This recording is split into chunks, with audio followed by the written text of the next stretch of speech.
We are raising questions that can help us in order to think, to reflect, and to adjust our approach or our methodology. The main added value of the methodology and the core values of INSPIRED are precisely inclusiveness, participation, and pluralism.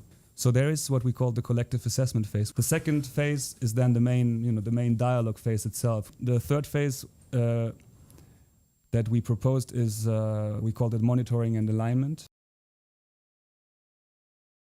In the end, this collective assessment is key to the process, and that attention is not paid enough to this collective assessment, since in the end it defines the way that the external donor, for instance, or the stakeholders work together. They are concerned about how to change their course, about how policy should be able to develop rather than becoming so prescriptive. It's the quality of this collective assessment that will guide the full process. In terms of stakeholders, who is there?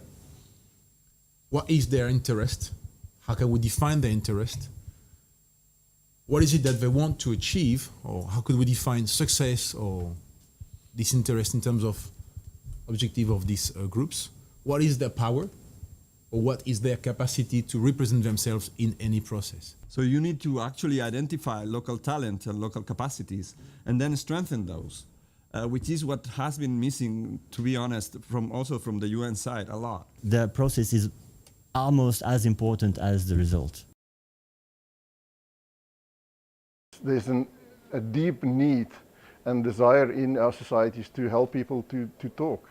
And not that we as facilitators should tell people what to talk about, but that we pretty much just help our societies to lay a table for them, bring them to the table, and say to them, now here you sit and start to talk. You determine your agenda and you find your own solutions. Identifying the capacity of the stakeholders, in this case the politicians, was key, and then capacity building so as to make the different groups work together. And we will watch you from the side as you discover that you actually are having lots of similar interests, and that you actually have much more in common usually as societies than you often think. There's a sound of wanting to have a change, an evolving change that requires people who are going to be affected by policy to be part of the process. So we lay the tables, and you talk and you eat and you decide on the menu.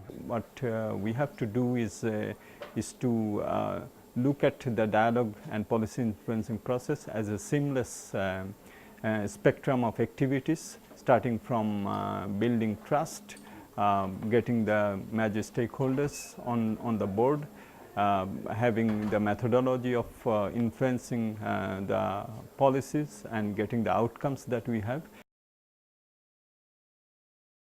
What is the potential of the context? And if you put seeds and water, what comes out of it? What kind of plants will come out of it? Are these the plants that we think the seeds will grow? Will be other plants growing as well? Should we weed the plants that were not expected? Or should we just watch them grow and see what happens? It's a learning process that we can learn from our success, but also from our failures, and how we can integrate it in our projects. The experiences the INSPIRED have had in different countries, and they're very concrete, good examples that people are bringing into the developing the mechanisms and tools and ways of working with civil society actors and political actors in different countries. So thank you for the European Partnership for Democracy.